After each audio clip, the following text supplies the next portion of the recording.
আমার কাছে মনে হয় আমি সবার বয়স্ক এবং সবাই এরা বাচ্চা। এই মানুষটা এত কনফিউজ করে দেয়, আমি আসলে টেনশনে আছি যে শুটিংয়ে গিয়ে কি করবে এই মানুষটা। আমি যে খুব ইজিলি ঢুকে গেছি, ইজিলি দম করছি তা না। 2-3 দিন মনে হয় একদম কোনো কথা নেই, খাবার দাবার অফ, আমার কোনো মেকআপ নেই। এই শুটিং শেষ হওয়ার পর্যন্ত 1 মাস পরেও মনে হয় আপনারা দেখবেন আমি মেকআপ ছাড়া সব জায়গায় চলে গেছি।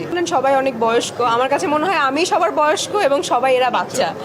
বিশেষ করে এই যে এই মানুষটা, এই মানুষটা এত কনফিউজ করে দেয়, আমি আসলে টেনশনে আছি যে শুটিংয়ে গিয়ে কি করবে এই মানুষটা।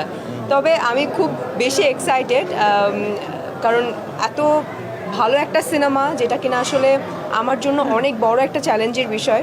এবং আমার কাছে মনে হচ্ছে যে আপনি যেটা বলেন আমিও গুণী, একদমই না।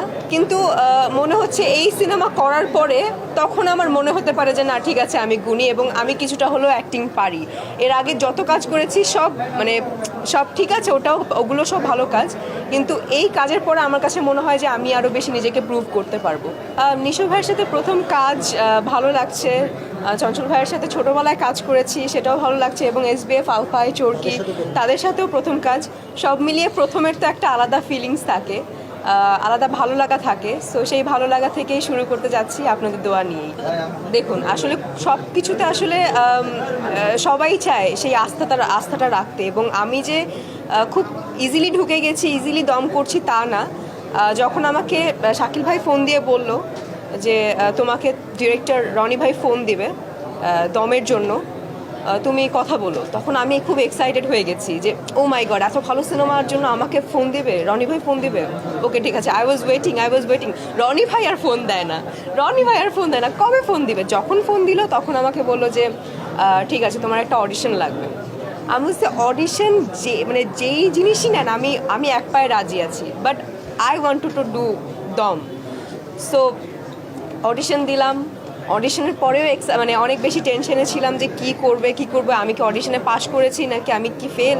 বলবে যে না তোমার অডিশন ভালো হয়নি, তোমার সাথে অন্য কাজ হবে, এই প্রজেক্টটা থাক। তারপর অডিশনটা 3টা ছিল, একটা উইদাউট গেট আপ, একটা উইথ গেট আপ, আর একটা হচ্ছে তিনটা প্রপার 3টা অডিশন নেওয়া হয়েছে। তো এই 3টা প্রসেস পার করার পরে আমি এক্সাইটেড ছিলাম এবং টেনশনেও ছিলাম যে কি হবে। যখন বললো যে তুমি পাশ করে গেছো এবং তুমি কাজ করছো দমে, আমি মনে হয় ওই 2-3 দিন মনে হয় একদম কোনো কথা নেই, খাবার দাবার অফ।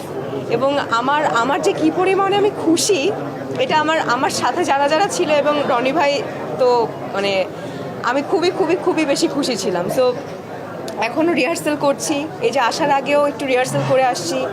তো জার্নিটা আমার খুব ভালো লাগছে। আমাকে তো প্রথমেই বলা হয়েছে মেকআপ কী জিনিস তোমার সেটা ভুলে যেতে হবে। আমি সব ভুলে যাব, আমি মেকআপ যা আছে সব ফেলে দিব, আমার কোনো মেকআপ নেই। এই শুটিং শেষ হওয়ার পর্যন্ত 1 মাস পরেও মনে হয় আপনারা দেখবেন আমি মেকআপ ছাড়া সব জায়গায় চলে গেছি।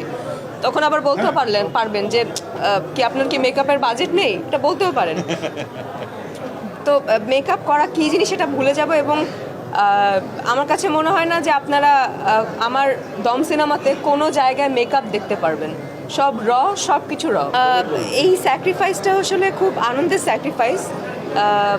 কোনো কাজ করিনি, কোনো ইন্টারভিউ দেইনি, আপনাদের মতো। আপনারা আমার খুব ভালোবাসার মানুষ, আপনাদের সাথেও কথা বলি নাই, যেটা আসলে সবথেকে বড় স্যাক্রিফাইস।